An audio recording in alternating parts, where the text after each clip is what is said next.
बच्चों कल हमने आपको पढ़ाया था कि अम्लों की जब क्रिया जली विलयन से करवाते हैं। आज हम आपको बताएंगे कि अम्लों की क्रिया धात्विक ऑक्साइडों के साथ कराने पर क्या होता है। तो धात्विक ऑक्साइड क्या है? जिसे ZnO CaO ये धात्विक ऑक्साइड है। ये धातुएं हैं, ये ऑक्सीजन जुड़ी है, इसलिए ये धात्विक ऑक्साइड है। तो आपको पता होना चाहिए कि जब अम्लों की क्रिया धात्विक ऑक्साइडों से करवाते हैं, जब अम्लों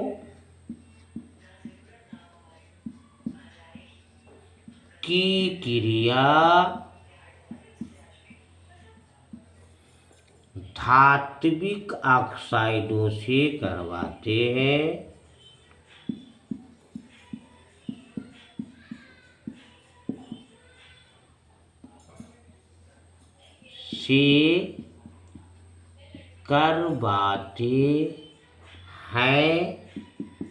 तो लवण व जल बनता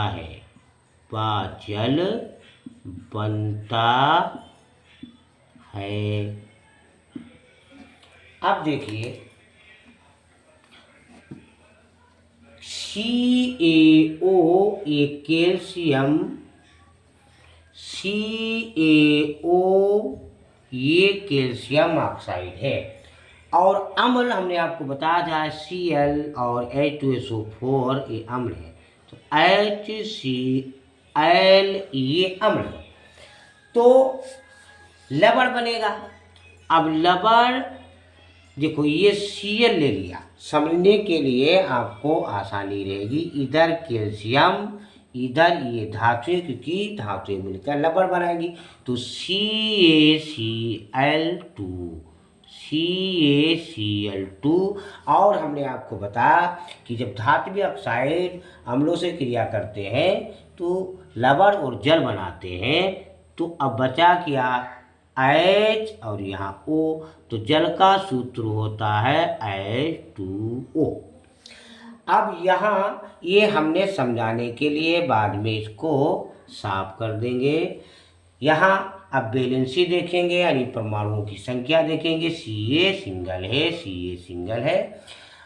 O सिंगल है, O सिंगल है, लेकिन यहाँ H के 2 है, यहाँ Cl के 2 है, इसलिए यहाँ पर 2 लगा देंगे, वैलेंसी हो जाएगी। तो कैल्शियम ऑक्साइड की क्रिया यानी जब हमने अम्ल से करवाई तो कैल्शियम क्लोराइड यानी लवण और H2O प्राप्त हुआ। अब एक धात्विक, ये तो पहला हो गया था धात्विक ऑक्साइड। अब दूसरा धात्विक ऑक्साइड है ZnO, यानी ये है, ये कैल्शियम ऑक्साइड था। ये Zn यानी जिंक भी धातु होती है, तो ये जिंक ऑक्साइड है। इसकी क्रिया हमने अम्ल से करवाई। अब अम्ल H2SO4 भी अम्ल है, H2SO4 CH3COOH ये सब अम्ल होते हैं। ये हाइड्रोक्लोरिक अम्ल है, ये सल्फ्यूरिक अम्ल है। जब इससे हम इसकी क्रिया करवाएंगे तो हमने बताया था लवण बनेगा। ये तो हमारा जिंक है, और ZnSO4 यानी जिंक सल्फेट ZnSO4। और हमने बताया तो जल, अब देखो यहाँ H और ये O, तो H2O ये जल प्राप्त हुआ। यानी जिंक ऑक्साइड की जब क्रिया हमने सल्फ्यूरिक अम्ल से करवाई तो जिंक सल्फेट और जल प्राप्त हुआ। उसके बाद तीसरा है,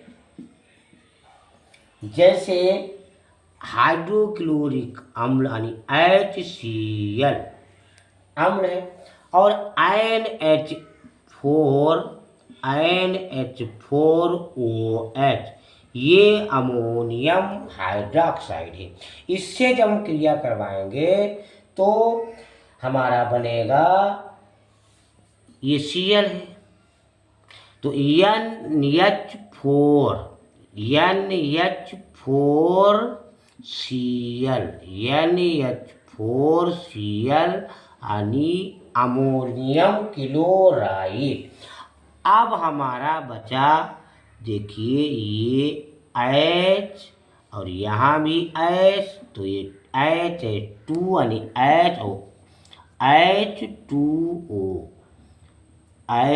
H2O।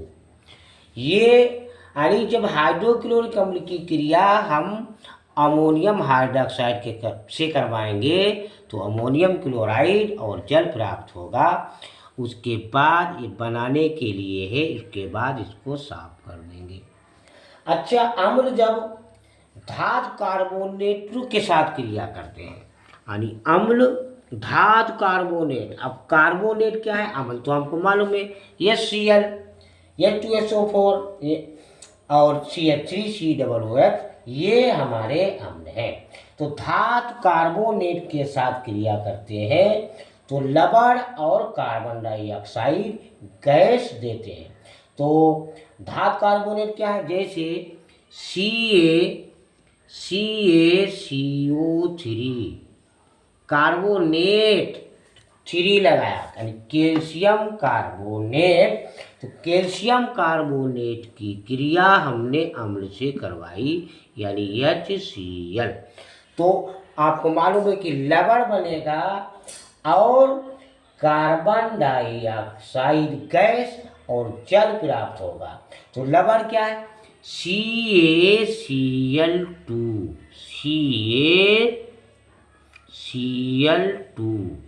यानी कैल्शियम क्लोराइड और जल। तो जल है H2O प्लस कार्बन डाइऑक्साइड। मतलब जब हम अम्लों की धात्विक ऑक्साइडों के साथ क्रिया करवाएंगे तो लवण, जल और कार्बन डाइऑक्साइड, ये तीनों चीजें हमको प्राप्त होगी। कार्बन डाइऑक्साइड यहाँ पर तीर लगा देंगे कि ये गैस है, गैस ऊपर की ओर चली जाती है। अब एक लिया हमने जिंक कार्बोनेट, यानी अब यहाँ कैल्शियम कार्बोनेट था, जिंक कार्बोनेट में आराम से ZnCO3, तो ये कार्बोनेट हो जाएगा यानी जिंक कार्बोनेट। हमने अम्ल ले लिया, अम्ल हमको मालूम है H2SO4। क्या बनेगा? लवण बनेगा और जल और कार्बन डाइऑक्साइड गैस प्राप्त होगी। तो लवण बनेगा Na2SO4 प्लस जल, हमने बताया था जल प्राप्त होगा, प्लस कार्बन डाइऑक्साइड गैस प्राप्त होगी। यानी जब हम धात्विक ऑक्साइडों की अम्लों से क्रिया करवाते हैं तो लवण बनता है और जल और कार्बन डाइऑक्साइड गैस निकलती है। तो यहाँ जिंक कार्बोनेट की सल्फ्यूरिक अम्ल से क्रिया करवाई तो सोडियम सल्फेट और जल और कार्बन डाइऑक्साइड गैस प्राप्त हुई। बच्चों, आप लोग मेरे लिए लाइक और सब्सक्राइब जरूर कीजिए, आपको समझ में आया हो।